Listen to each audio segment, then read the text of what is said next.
Uttar Pradesh state medical faculty में जो direct admission की प्रक्रिया चल रही है, उस प्रक्रिया के बीच में अभी मेरिट लिस्ट का इंतज़ार है सभी को। डेट आ चुकी है, यानी कि आज मेरिट लिस्ट रिलीज़ हो जाएगी। तो टाइम अभी कोई कंफर्म नहीं है, थोड़ी बहुत देर में, घंटे 2 घंटे में मेरिट लिस्ट आ जाएगी। ठीक है, तो ये गलती आपको नहीं करनी है। इसकी मेरिट लिस्ट आने के बाद जो प्रोसेस आगे होगी तो उसमें ये गलती नहीं करनी है। अगर ये गलती आपने कर दी तो आपके पैसे डूब सकते हैं, यानी कि जा सकते हैं, फिर आपको समस्या हो सकती है। तो वो चीज़ आप क्या नहीं करना है, आपको वो सावधानी बरतनी है। तो ये गलती ना करें। तो क्या गलती है हम डिटेल में आपको बताते हैं। तब तक आप चैनल को सब्सक्राइब, लाइक, कमेंट, शेयर जरूर करें। आपकी 10th और 12th का एवरेज परसेंटेज क्या है और कौन सा कोर्स लेना चाहते हैं, और कोई भी अगर अदर समस्या है आपकी या फिर एडमिशन से रिलेटेड है कोई भी, तो कमेंट बॉक्स में कमेंट करके बता सकते हैं। चलिए बात कर लेते हैं। तो जैसे कि डेट आ चुकी है, तो एक बार आपको दिखा देते हैं यहाँ पे।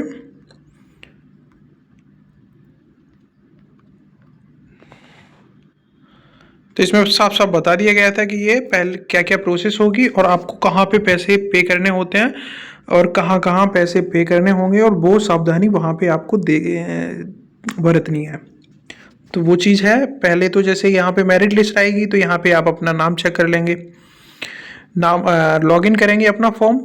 तो नाम चेक करने का मतलब ये नहीं कि उसकी प्रॉपर इस टाइप की लिस्ट आती है जो रिजेक्ट लिस्ट आई थी उस तरीके की, वो लिस्ट नहीं आती है। कमेंट बॉक्स में सॉरी, आप ग्रुप में मैसेजेस वगैरह बहुत कर रहे हो कि ये सर किस तरीके की लिस्ट आती है, क्या आती है। लिस्ट नहीं आती है बच्चा, कि इसमें सिर्फ और सिर्फ जो आपका लॉगिन होगा, पहले जो पोर्टल खुलता है यहाँ पे अपना नंबर लिखा जाता है ना, और फिर पासवर्ड डलता है। उसके बाद जो नंबर का कैप्चा होता है वो फिल करना होता है। यहाँ पे सबमिट का वो ऑप्शन आता है। तो वो वहाँ पे आपको अपना फॉर्म लॉगिन करना पड़ेगा। ठीक है, तो वो फॉर्म लॉगिन करोगे आप। लॉगिन करने के बाद आपको अदर ऑप्शंस दिखेंगे यहाँ पे इधर साइड। ऐसे इस टाइप का इंटरफेस मान लो सपोज यहाँ पे आएगा। यहाँ पे आपका एप्लीकेशन हिस्ट्री और जो भी आता है क्वेरीज, हेल्प डेस्क और इसी टाइप का यहाँ पे आएगा मेरिट कार्ड या फिर स्कोर कार्ड। ठीक है, तो इस टाइप का यहाँ पे आएगा। तो वो उस पर क्लिक करोगे जब आप, तो फिर यहाँ पे खुल के आ जाएगा इधर साइड में। तो आपका प्रॉपर कार्ड, अगर आप एलिजिबल होंगे काउंसलिंग के लिए, मेरिट लिस्ट में नाम तो आ जाएगा, लेकिन एलिजिबल होंगे तो आपको यहाँ पे नीचे लिख के दिया जाएगा you are eligible for counselling. ठीक है, जिसके में लिख के आएगा वो काउंसलिंग करवा सकता है, नहीं आएगा वो काउंसलिंग नहीं करवा सकता। क्योंकि वो काउंसलिंग इसलिए नहीं करवा सकता, उसके नंबर जो कोर्सेज हैं उसके लिए नहीं है। तो ये चीज़ें हैं, ये चीज़ें समझनी है। ठीक है, तो हम जो टॉपिक डिस्कस करेंगे इसमें, तो वो हम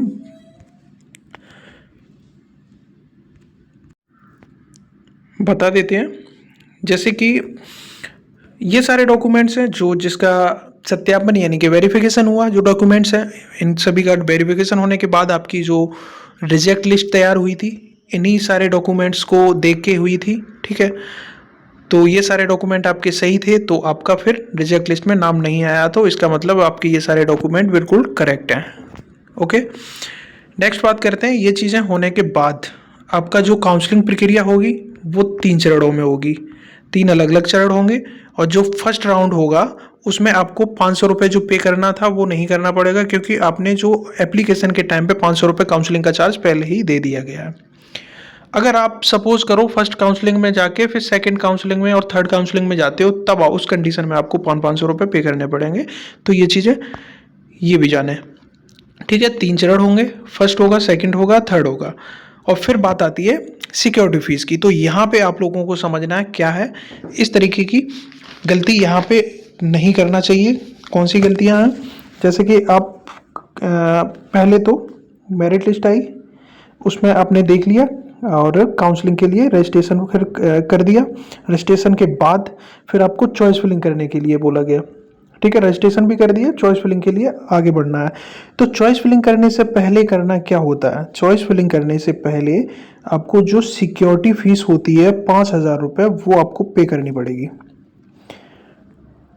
₹5,000 पेमेंट हो जाएगा। इसमें बताया गया है कि अभ्यर्थी निर्धारित तिथि सिक्योरिटी फीस ऑनलाइन जमा करनी होगी। अभ्यर्थी द्वारा पेमेंट गेटवे का ट्रांजैक्शन चार्ज अतिरिक्त दे होगा, यानी कि अदर कोई यूज कर रहे हो पेमेंट सिस्टम तो उससे अपना जो भी ट्रांजैक्शन चार्ज होगा वो अलग होगा, ऊपर का वो अलग।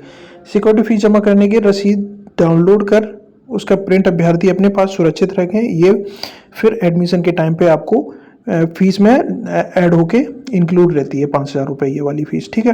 तो ये चीज़ें हैं। जिस अभ्यर्थी को सिक्योरिटी फीस जमा नहीं की जाएगी वे चॉइस फिलिंग हेतु नहीं होंगे, यानी कि जो कैंडिडेट सिक्योरिटी फीस जो है वो पे नहीं करेंगे सक्सेसफुली, उनको चॉइस फिलिंग का ऑप्शन नहीं आएगा। जब तक आप पे नहीं करेंगे तब तक ये ऑप्शन नहीं आएगा, ठीक है। तो ₹5,000 जरूर पे करना। तो पे करने का जो माध्यम रहेगा, आप किसी भी डेबिट कार्ड या फिर क्रेडिट कार्ड या फिर नेट बैंकिंग, तो इनमें से किसी से भी आप अपना पेमेंट कर सकते हो आसानी से, और कोई भी समस्या इसमें नहीं आती है। करना क्या है, कहाँ पे फंसेंगे पैसे?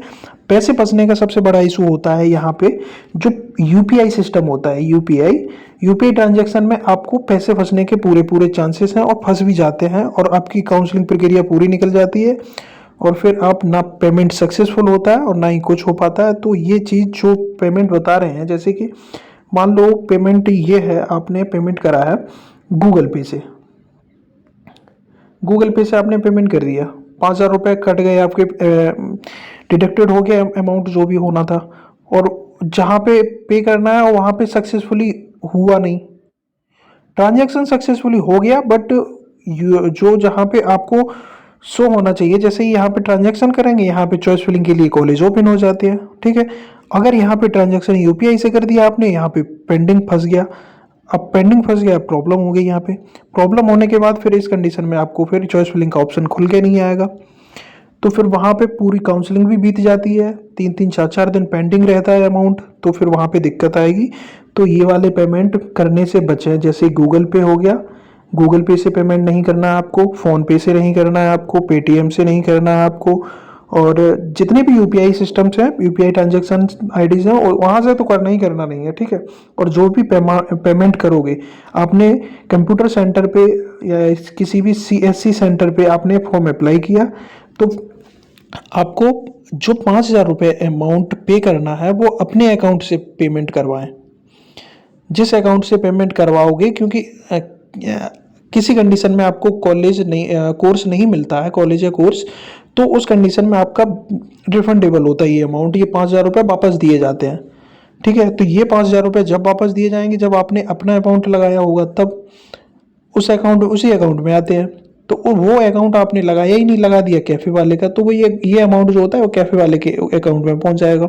जब कैफ़े वाले के अकाउंट में पहुंच जाएगा, तो वो बताएगा ना बताएगा कौन है क्या है, तो आपको भी नहीं पता, फिर वहाँ से फिर मुश्किल हो जाती है। इसलिए अपना अकाउंट ही लगाएं, जो भी अकाउंट लगाएं अपना खुद का अकाउंट लगाएं, तभी सही रहेगा। अपना लगा दें, आपके पास नहीं है तो घर में किसी का हो उसका लगा दें। तो ये सारे पॉइंट्स हैं वो क्लियर कर रहे हैं आपको। तो ये सारी समस्याएं यहाँ पे आती हैं, सोचा आपको बता दूं, ऐसी गलती ना करें। क्योंकि जो पेमेंट होता है ना, जो पेमेंट होगा ₹5,000 वो रिटर्न आता है किस केस में, जब आपको कोई भी सीट नहीं मिलती है तब, और जब नहीं मिलती है तो ये पेमेंट रिटर्न होगा। तो आपने जो पासबुक स्कैन करके अपलोड करी, या तो उस अकाउंट में जाएगा या फिर इसमें जाएगा जिससे आपने ₹5,000 पेमेंट करे उस अकाउंट में। तो इन दोनों में से किसी दो में से कोई से भी एक अकाउंट में आता है। तो आपको जो पासबुक लगी है वो खुद की लगी है, और यहाँ भी जिस पासबुक से लगा उस पासबुक से उस अकाउंट से आप पैसे कटवाने। गूगल पे यूपीआई सिस्टम का यूज़ ना करें, क्योंकि वहाँ पे पेंडिंग की समस्या आती है, और कोई भी अगर समस्या आती भी है तो आप लोग कर भी देते हैं। जैसे हेल्प डेस्क जो है, वहाँ पे आपने अपना जो भी कमेंट है वो हमने रख दिया, वहाँ से सीन ही नहीं होगा, ना कोई रिप्लाई आएगा ना कुछ होगा, कुछ नहीं होता है। तो इसलिए जो भी पेमेंट करें बहुत ही सोच समझ के करें, और पेमेंट करने के बाद ही आपको जो खुल के आएगा चॉइस फिलिंग का ऑप्शन, तो अगर कोई समस्या भी होती है, जैसे कि आपने ये इस नंबर पे अभी जो समस्या थी उससे फ़ोन किया, अब पेमेंट से रिलेटेड समस्या कोई भी होती है तो यहाँ पे कॉल करने का होगा। और यहाँ पे कॉल करने का आप समझ ही गए होंगे, फ़ोन का रिप्लाई आता भी है तो कोई रिस्पॉन्स अच्छा नहीं आता है, तो इसलिए इसके भरोसे ना रहें। अपनी गलती मतलब जो भी गलती करो वो उससे पहले आप देख लो कि ये गलती हो रही है, क्या हो रहा है। ये वाला सिस्टम सर ने बताया था, यहाँ से नहीं करना, हमें पासबुक और डेबिट कार्ड क्रेडिट कार्ड से या नेट बैंकिंग से पेमेंट करना है। ठीक है, तो ये चीज़ें आपको बहुत ही समझनी है, नहीं तो आपके ये 5,000 रुपये भी जाएंगे और कोई सीट भी नहीं मिलेगी। कैसे? क्योंकि आपने 5,000 का अमाउंट पे कर दिया और उसके बाद आपका जो पेंडिंग दिखा रहा है तो पेंडिंग वो 4-5 दिन पेंडिंग ही पेंडिंग दिखा दिया, तब तक हो गई काउंसलिंग की डेट ख़त्म। फिर उस स्थिति में आपको एडमिशन ही नहीं मिल पाएगा, तो 5,000 रुपये भी जाएंगे, सीट भी चली जाएगी, कुछ नहीं हो पाएगा, तो समस्याओं का सामना बहुत ही ज़्यादा करना पड़ेगा। इसलिए ये चीज़ें बहुत ही सावधानी से करें। कोई भी समस्या है कमेंट बॉक्स में कमेंट करके ज़रूर बता दें, और कोई भी समस्या आती भी है तो ग्रुप है हमारे पास, ग्रुप में ज्वाइन हो जाएं। व्हाट्सअप ग्रुप है, टेलीग्राम ग्रुप है, तो सभी ग्रुप हैं। व्हाट्सअप हो गया, टेलीग्राम हो गया, तो व्हाट्सएप पे गर्ल्स और बॉयज़ का अलग अलग ग्रुप है दोनों का। तो कोई से भी ग्रुप में आप, गर्ल्स हैं तो गर्ल्स वाले, बॉयज़ हैं तो बॉयज़ वाले ग्रुप में, टेलीग्राम पे कोई भी हो सकता है, एक ही ग्रुप है। तो इस तरीके से हैं ग्रुप, तो वहाँ पे आप ऐड हो जाएं और हमसे सीधे जुड़ जाएं। तो कोई भी समस्या आती है तो आप सीधे पूछ सकते हैं हमसे, हर संभव मदद की जाएगी। ठीक है, बने रहिए, जैसे ही अपडेट कोई आती है सबसे पहले आपको बताते हैं।